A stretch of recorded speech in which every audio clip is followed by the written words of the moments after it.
नमस्कार मित्रांनो, मी आणि साबळे माझ्या आजच्या नवीन व्हिडिओमध्ये आपल्या सगळ्यांचं नवीन स्वागत आहे। तर आज आपण आलो आहोत सोमनाथ केदारी तर यांच्या गोट फार्म हाऊसवरती आपण आलो आहोत। तर आज तुम्हाला इथं किती प्रकारचे बकरे आणले, किती प्रकारचे बकरे आणले, लहान लहान पिल्ले, तर मी सगळं तुम्हाला या व्हिडिओच्या माध्यमातून दाखवणार आहे। तर मित्रांनो, आपली व्हिडिओ संपूर्ण बघायची आहे आणि आपल्या चॅनलवरती जर तुम्ही नवीन असाल तर आपल्या चॅनलला सबस्क्राइब करा, लाईक करा, शेअर करा आणि कमेंट करायला मात्र विसरायचं नाही। तर यांनी हा शेड कशा प्रकारे बांधला आणि त्यांनी जे बकरं आपल्या ह्या गोट फार्मवरती आणलेले आहेत, हे बकरं कुठून आणली, त्यांचं संगोपन कसं केलं जातं, हे सगळं माहिती तुम्हाला मी त्या व्हिडिओच्या माध्यमातून आज देणार आहे। तर मित्रांनो, व्हिडिओ संपूर्ण बघायचे आहे आणि चला तर आपण थोडी त्यांच्याकडनं आपण माहिती घेऊ। तर मित्रांनो, आहेत प्रकाश दादा केदारी, तर आपण थोडी यांच्याकडून माहिती घेऊया। तर दादा, तुम्ही किती वर्षापासून चालू केलं? 2 वर्ष केलं। तर 2 वर्ष झाली तुम्हाला। तर याचा तुम्हाला काय अगोदर काय अनुभव वगैरे काय तुम्ही डायरेक्ट स्वतःहूनच सुरुवात केली? स्वतःहून।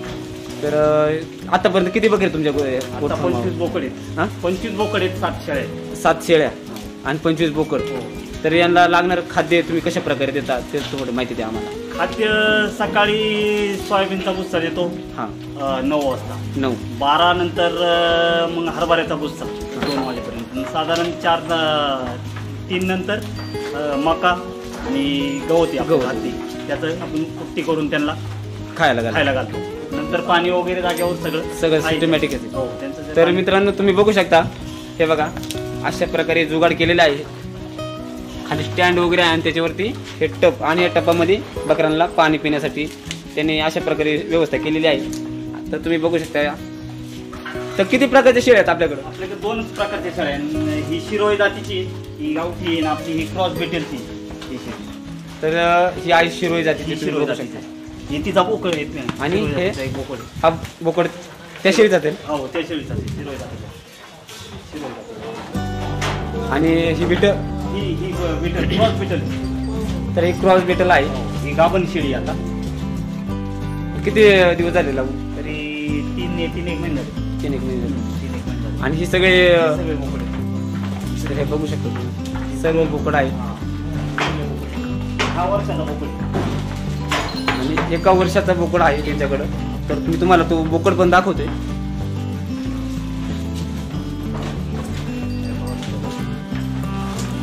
तर हा बघा, 1 वर्षाचा आहे का? 1 वर्षाचा बोकड आहे हा।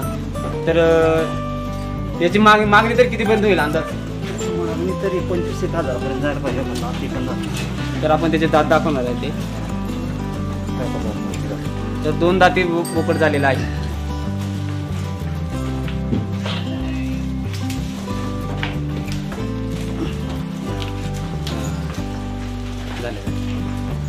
तर 2 दाती। आणि याचं औषधाचं कसं काय नियोजन? डॉक्टर येतो आठवड्यातून डॉक्टर येतो। डॉक्टरच्या सल्ल्याने सल्ल्यानुसार औषध 3 महिन्यांनी जाणतात औषध दर 3 महिन्यांनी। आणि बाकी औषध सगळं डॉक्टरच्या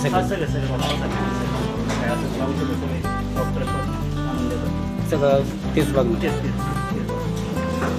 तर मित्रांनो, अशा प्रकारे हा गोट फार्म खूपच चांगल्या पद्धतीने बांधला गेलेला आहे। तर मित्रांनो, हे व्हिडिओ तुम्हाला आवडले तर व्हिडिओला नक्की लाईक करा। तर तुम्ही बघू शकता, सर्व काही खाद्य वगैरे सगळं जागच्या जागेवरती त्यांना दिलं जाते। खूपच चांगली पद्धत आहे।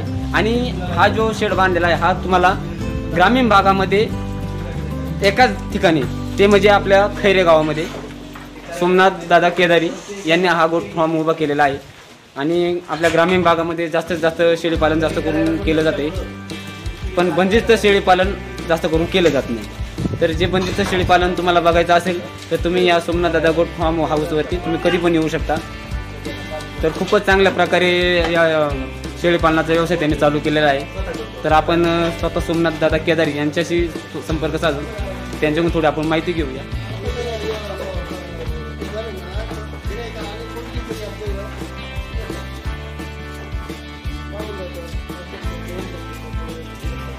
तर मित्रांनो, त्यांनी खाद्यामध्ये काय वापरले हे पण तुम्हाला मी दाखवणार आहे। तर खाद्यामध्ये वापरला आहे बघा, हरभऱ्याचा भुस्सा आहे ना, हरभऱ्याचा भुस्सा, आणि हे मूग आहेत इकडं, मुगान ना, हा तर हे मुगान आहे. हे काय कसलं आहे? भिमुगाचं मुगान, म्हणजे भिमुगापासून जे पालापाचोळा राहतो ना, काड्या वगैरे त्याचं बनवलेलं आहे. आणि त्यांना काही गहू वगैरे वापरतात ना, गहू वापरतात, पेंड वापरतात. आणि त्यांनी औषधं असं जे काही ट्रीटमेंट हे सगळे डॉक्टरतर्फे त्यांनी केलेली आहे. तर हा शेड पण खूप चांगल्या प्रकारे बांधला गेला आहे, तुम्ही बघू शकता. आणि त्यांनी अजून एक जुगाड केलेला आहे, ते पण मी तुम्हाला त्या खाली गेल्यानंतर मी दाखवतो. तर वरती शेळी पालन केलं आणि त्याच्या खाली त्यांनी जागा ठेवलेली आहे बघा. त्याच्या खाली त्यांनी ठरवले की कुक्कुटपालन करायचं. तर त्यांचं असं नियोजन आहे. तर ते मी आता खाली गेल्यानंतर तुम्हाला दाखवतो त्यांनी कशा प्रकारे कोंबड्यांसाठी व्यवस्था केली आहे. तर ही जी वरती जी जागा आहे ही खास बकऱ्यांसाठी जागा केलेली आहे आणि खाली जागा केली आहे ती फक्त शेळी पालनासाठी. वरती जागा आहे शेळी पालनासाठी आणि खाली जागा आहे ती कुक्कुटपालनासाठी. तर कुक्कुटपालनासाठी कशा प्रकारे त्यांनी व्यवस्था केली ते पण मी तुम्हाला या व्हिडिओच्या माध्यमातून दाखवणार आहे. तर मित्रांनो हे बघा, बकरांना वरून खाली जाण्यासाठी किंवा खालून वरती येण्यासाठी जे काही व्यवस्था केली आहे बघा, जिना पण केलेला आहे. आणि आजूबाजूचा परिसर पण तुम्हाला दाखवतो. तर हे बघा, आजूबाजूचा सर्व डोंगर भाग आहे. आणि जी समोरची जागा तुम्हाला दिसते तर आजूबाजूने हे कंपाऊंड मारून शेळी जे आपण शेळी पालन केलंय हे शेळ्यांना बाहेर काढण्यासाठी मोकळी जागा तर पाहिजेच. तर त्याकरता ही जागा त्यांनी उपलब्ध ठेवलेली आहे. तर तुम्ही बघू शकता इकडे जे खाली जे हिरवं आहे हे हत्ती गवत वगैरे मका वगैरे त्यांनी बकरांसाठी केलेले आहेत. आणि तुम्हाला बाहेरून पण शेड दाखवतो, बाहेर जाऊ. तर हे बघा, अशा प्रकारे त्यांनी हा शेड उभा केलेला आहे. हा बघा, हा वरती जिना जाण्यासाठी वरती त्यांनी बकरं पाळलेली आहेत. जे काही शिरोई बिटल क्रॉस वगैरे जे काय आहे, गावठी गावरान वगैरे आणि गावरान कोंबड्या पण ते पाळणार आहेत. तर त्यांना आता मी तुम्हाला जी जागा आहे गावरान कोंबड्यासाठी कशा पद्धतीने त्यांनी जी जागा तयार केली ही मी तुम्हाला दाखवतो. हे बघा, हे बघा, आता इथं आपण हे वर दाखवतोय तर वरती त्यांनी शेळी पालन केले आणि हे जे खाली आहे तर हे खाली त्यांनी कुक्कुटपालनासाठी व्यवस्था केलेली आहे. हे बघा, खूपच चांगल्या प्रकारे व्यवस्था आहे. तर हे जे आहे तर हे त्यांना खाद्य नाही, खाद्य नाही, मग भाताची पोती. तर हे भाताचे पोते ठेवले त्यांनी सध्या. तर पूर्ण जी जागा आहे ही मातोश्री गोट फार्म कुक्कुटपालन हे खैरे गावामध्ये त्यांनी व्यवस्था केलेली. तर तुम्हाला मी दाखवतो आणि थोडेच कोंबडे आहेत त्यांच्याकडे. तर हे बघा,